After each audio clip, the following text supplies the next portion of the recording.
Bro, gaslighting, I'm about to explain it right now. Boom. Gaslighting speedrun. What is gaslighting? Gaslighting is when you change somebody else's reality. So you make them believe something even if it's why is nothing showing up?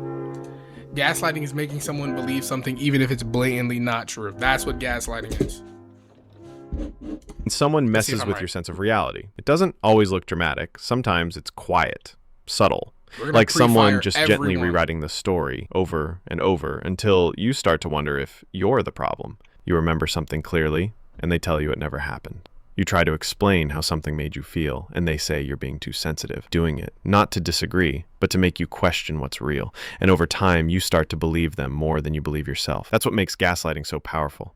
It doesn't come at you all at once. It's slow, one small moment at a time, one conversation, one look, one denial, and eventually you start second-guessing everything. Your memory, your emotions, your gut. It shows up in all kinds of relationships, romantic, family, even work. And it always follows the same pattern. Confusion, doubt, silence. Because if they can make you doubt your version of reality, it gets easier to control you. So what do? You get clear. You start writing things down. You trust how something made you feel, even if someone else tries to spin it. You don't need permission to believe your own experience. The more clearly you see what's happening, the harder it is for anyone to twist it. And once you stop explaining yourself to someone who's pretending not to understand, that's when you take your power back. Love bombing. This technique is less commonly known, but just as commonly used. Everybody knows what love bombing is. It's where you meet somebody and you give them everything. You give them everything. You be like, oh my God, I've never met someone so special. I love you so much. I love you this, this, and this. Oh my gosh, I feel like we're so perfect for each other. Boom, boom, boom. And then, yeah. What happened? We finished the episode and now we're watching a video. But if you don't mean that and you mean what happened in The Walking Dead just now, we had to kill Rebecca. And I feel like it was my fault. Love bombing feels amazing, and that's exactly the problem. It starts with intensity. Not affection, not care, intensity. You're suddenly the center of someone's world. They're obsessed with you. They say you're perfect. They talk about forever on the second date. There's constant texting, late-night calls, huge compliments, sudden gifts, and it all moves so fast you barely have time to breathe. It doesn't feel like getting to know someone. It feels like getting swept away. And for a moment, it's hard to see anything wrong with it, because who doesn't want to be adored? But that's the point. Love bombing isn't about you. It's about creating a feeling, one that's hard to walk away from later. Because once you're hooked on the high, they change. They pull back. They go cold. You start wondering what you did to make it stop. You blame yourself for the shift, and you try to win back the version of them that never actually existed. The one who said all the right thing, who knew exactly what you needed to hear. That version was the bait. This is how emotional control gets disguised as romance. It happens in toxic relationships, narcissistic dynamics, even trauma bonds. Love bombing isn't about love. It's about control, disguised as intensity, wrapped in flattery. So how do you protect yourself? You slow down. You ask questions. You look at their patterns, not their promises. Real connection takes time, space, and honesty. It grows quietly, not in a rush. If someone tries to build something serious before trust even has time to form, it's not love. It's a performance. And you don't owe anyone an encore. Guilt tripping. They're LARPing. Guilt tripping is one of the most common. Guilt tripping? You convince them... You make someone feel bad for not doing something you want them to do. And sneakiest ways people try to control you. And the thing is, it doesn't usually look like manipulation. It's not someone yelling or demanding. It's more like a sigh, a pause, a quiet little, well, after everything I've done for you. They don't come right out and say it, but suddenly you feel like you've let them down, like you should have known better, like saying no makes you selfish, or cold, or ungrateful. That's how guilt tripping works. It's not about what you actually did. It's about making you feel like you've failed in some invisible way. Even if you were just setting a boundary, even if you were doing what's right for you. It turns care into currency, and your kindness becomes a debt you're always trying to repay. The worst part? It works, especially if you're empathetic. You feel the tension, the silence, the disappointment, and before you know it, you're apologizing for something you didn't even do, or agreeing to something you never wanted. It shows up everywhere, in families, relationships, friend groups, and it always has the same goal. If I can't make you say yes, I'll make you feel bad for saying no. So how do you deal with it? You pause. You take a step back from the guilt and ask yourself, did I act Anyways, I used to get guilt tripped all the time, like genuinely. Like it was actually so bad to the point where I was like, bro. Like when somebody guilt trips you enough, you stop caring. Like it actually, you get to a point where you feel so bad, and then you just don't give a fuck anymore. Like, bro, I don't understand why guilt tripping is Actually even a do thing, something bro. If wrong, somebody or am doesn't I want to just do being something, made just to feel like I don't did? Real do guilt it. comes from your Like, own values. don't find Manipulated somebody else guilt, to that's do it. someone else's control tactic. You're allowed to hold your boundary, even if someone else tries to punish you for it. Triangulation. Triangulation is what happens when someone pulls a third person into a conflict, instead of talking to you directly, making a sort of social triangle. It doesn't feel like an argument. It feels like a side conversation you were never invited to. Suddenly, you're hearing things like, well, Sarah agrees with me, or everyone thinks you're overreacting. That's not communication. That's strategy. Triangulation creates this dynamic where you're not just dealing with one person. You're didn't now know up what this against a was. whole invisible team. And because you're outnumbered, your voice starts to feel smaller. You start wondering if you're the one who's being difficult, or dramatic, or wrong. And that's the whole point. When someone triangulates, they're not trying to solve the problem. They're trying to win it. By building alliances, by shifting the focus, by making it seem like you're the common denominator. This tactic shows up a lot in toxic family systems. Like when a parent complains about one sibling to another, instead of having a direct conversation. It also shows up in romantic relationships, especially when one partner tries to involve a friend, an ex, or even a therapist to validate their side. Suddenly, you're not just disagreeing with them, you're defending yourself against this whole. I'm not gonna lie, I used to do this. I used to do this a lot. A lot. I would get my boys and I'd be like, yo, am I bugging? And then, yeah, I used to do this a lot.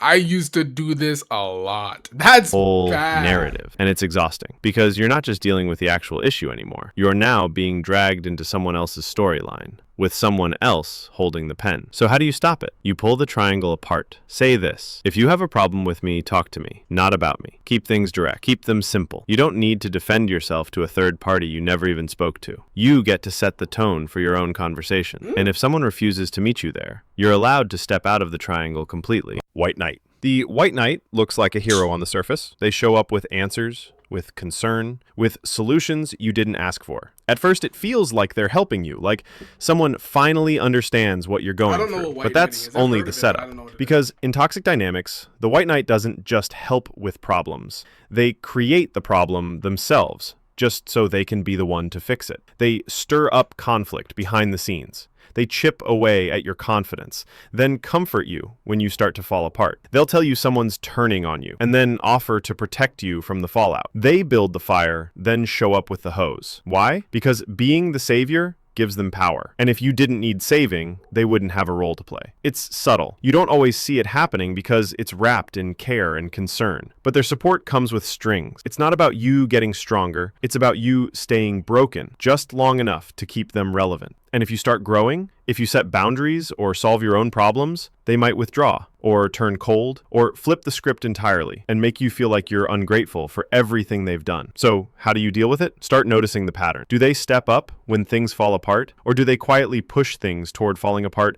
just so they can step in? Real support helps you rise. A White Knight needs you on your knees. So take the help if it's genuine, but don't give up your power in the process. You don't fair. need to be rescued. I've never You been just in that need room situation, to but that's stand on actually your fair. own. I The don't- I silent wouldn't blame treatment. somebody for being in that Silence situation. can be peaceful. It can be calming, respectful, needed. But the silent treatment, that's something different. It's not a pause. It's a punishment. It's what happens when someone uses absence Wait, what is this one?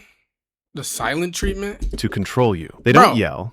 Bro, if somebody's trying to argue with you, don't argue with them. Just be quiet. Because what are you arguing with me for? That hooting and hollering, yelling nonsense? They don't No. explain. They just go Nobody needs that, quiet, bro. cold, distant, unreachable, and they stay that way until you give in. The silent treatment isn't about space. It's about power. You'll find yourself replaying everything you said, wondering what you did wrong. You'll feel pressure to fix it, even though you're not sure what it is. And that uncertainty, that's what makes it work. Because when someone refuses to communicate, you're left guessing. And eventually, you stop focusing on your own needs and start focusing entirely on how to get them to engage again. You apologize just to end the silence. You bend, you soften, you tiptoe. Not because it's your fault, but because the quiet is unbearable. And for the person using it, that silence becomes a tool. It says, I control when this relationship feels safe. I control when you feel seen. And if I withdraw, you'll chase me. It can show up in romantic relationships, with friends, even at work. Anywhere someone wants to win without having a conversation. So how do you deal with it? You stop chasing the noise. You name what's happening. You say, if you're upset, I'm open to talking, but I won't be punished with silence. And then you hold your ground. Because communication is a two-way street. And if someone refuses to speak unless they're being agreed with, they're not looking for connection. They're looking for control. Breadcrumbing. Breadcrumbing is when someone gives you just enough attention to keep you hooked, but never enough to actually move forward. They'll send a "hey" text every few days, react to your story, compliment you randomly, just enough to remind you they exist. But when it comes to making plans, showing up, or committing to anything real, it's always vague, always later, always just out of reach. It's like emotional clickbait. You keep checking in, hoping this time it'll be different, that maybe now they're finally ready to show up, but they're not. They're just dropping another crumb. The goal of breadcrumbing isn't connection, it's control. It keeps you emotionally invested while they stay unaccountable. You get stuck in a loop of anticipation and letdown. And even though you're not being treated well, it's hard to walk away, because they never really end it either. They don't reject you, they just stall you. And that uncertainty keeps you hoping, waiting, checking your phone at 2 a.m. because maybe this time they'll actually follow through. Breadcrumbing can happen in dating, friendships, even professional relationships. And it's not always malicious. Sometimes people do it out of fear, insecurity, or just because they like the attention. But the result is the same. You're left in limbo while they keep all the power. So how do you deal with it? You stop chasing the trail. If someone's interest only shows up in...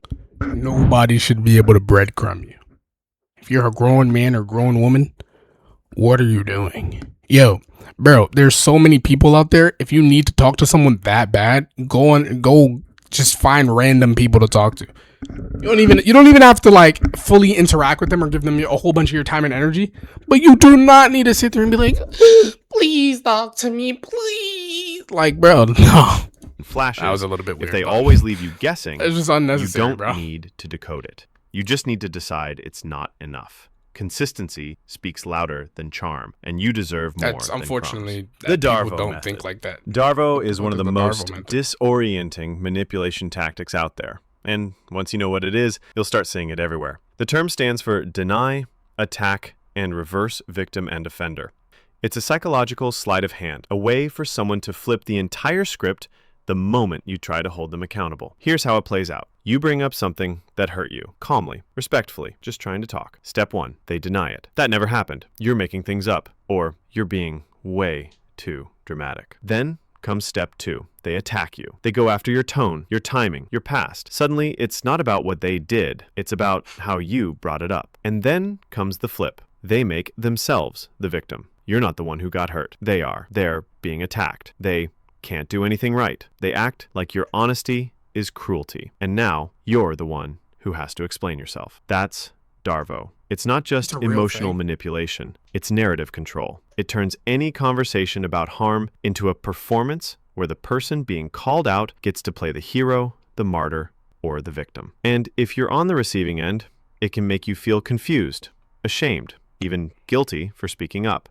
You start wondering if you were too harsh, if maybe you did come off wrong. You start defending your tone instead of your truth. So, how do you deal with it? First, don't take the bait. If the conversation suddenly becomes all about their pain, their suffering, their offense, pause. Return to your point. Stick to the facts. Say, I'm willing to talk about this, but not if the original issue keeps getting buried. Darvo works when it causes confusion. It fails when you stay clear. Because accountability isn't an attack, and truth isn't cruelty. I do have to go somewhere though, so I will be streaming a little later, or I will just see you guys straight up tomorrow.